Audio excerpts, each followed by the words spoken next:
ഇന്നത്തെ നമ്മുടെ പരിപാടി എന്താണെന്നറിയോ? നമ്മൾ ഉപ്പിലിട്ട് വെച്ചിരുന്ന നമ്മുടെ നോക്കിക്കേ, വാഴപ്പിണ്ടിയും അതുപോലെ തന്നെ ബീട്രൂട്ടും ഉണ്ട്. അതെടുത്തിട്ട് ഇന്ന് ചമ്മന്തി ഉണ്ടാക്കാൻ പോവാം. അപ്പോൾ എങ്ങനെ ഉണ്ടാക്കുമെന്ന് നോക്കാം. അടിപൊളി ടേസ്റ്റുള്ള ഒരു ചമ്മന്തിയാണ്. എല്ലാവരും ഉണ്ടാക്കി നോക്കണം കേട്ടോ. നമ്മൾ ഇതിനകത്തു നിന്ന് ഒരു 2-3 കഷ്ണം നമ്മുടെ ബീട്രൂട്ട് എടുത്തു. നമ്മൾ പച്ചമുളക് ഇതിൽ തന്നെ ഇട്ട് വെച്ചിട്ടുണ്ടായിരുന്നേ, ഉണ്ടോ? അതെടുത്തു. അത് എരിവിന് പാകത്തിന്, നമ്മൾ കുറച്ച് ഏറെ ഇട്ടിട്ടുണ്ടായിരുന്നല്ലോ. എരിവിന് പാകത്തിന് നമ്മൾ പച്ചമുളക് എടുക്കണം. പിന്നെ നമ്മുടെ വാഴപ്പിണ്ടിയില്ലേ,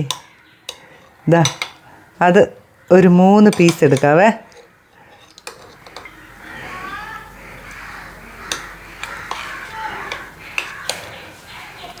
മൂന്ന് പീസ് എടുത്തു. ഇനി എടുക്കുന്നത് പച്ചമുളക്. നമ്മുടെ എരിവിന് പാകത്തിന് പച്ചമുളക് എടുത്തു. ഇനി എന്താ ചെയ്യുന്നറിയോ? അരമുറി തേങ്ങ എടുത്തു, ഒരു തണ്ട് കറിവേപ്പില, ഒരു കഷ്ണം ഇഞ്ചി, ഒരു 3-4 ചെറിയുള്ളി, ഒരു പിഞ്ച് കല്ലുപ്പ് ഇവിടെ ഇരിപ്പുണ്ട്, ഈ തേങ്ങയ്ക്ക് ആവശ്യമുള്ള. അപ്പോൾ ഇതെല്ലാം കൂടെ കൂട്ടി ഇതും കൂടെ ചേർത്ത് ഒരു ചമ്മന്തി അരച്ചിങ്ങോട്ട് വരാം. നമ്മുടെ ഒരു അടിപൊളി ഹെൽത്തി കളർഫുൾ ചമ്മന്തി ഇവിടെ റെഡി ആയിട്ടുണ്ട്. കണ്ടോ?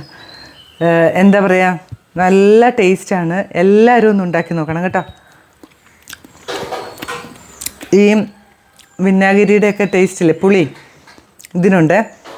ഉപ്പ് നമ്മൾ ചേർത്ത് പാകം, ഒരു നുള്ളുപ്പേ ചേർക്കാവുള്ളൂ. ഇതിലെല്ലാം ഉണ്ട് കേട്ടോ. അപ്പോൾ ആ മുളകും കൂടെ എടുത്ത് അരയ്ക്കുമ്പം, അതിനകത്ത് തന്നെ എടുക്കുന്ന മുളകും കൂടെ എടുക്കുമ്പം പുളിയും എരിവും ഉപ്പും എല്ലാം കൂടെ പാകമായിട്ട് അടിപൊളി ഒരു ചമ്മന്തി കേട്ടോ. ഉണ്ടാക്കി നോക്കണം. ഇത് ചോറിനും വേറെ ബിരിയാണിയില്ലേ, ബിരിയാണിക്കൊക്കെ കൊടുക്കാം. ഒരു കളർഫുള്ളല്ലേ. ഉണ്ടാക്കി നോക്കിയിട്ട് അഭിപ്രായം പറയണം കേട്ടോ.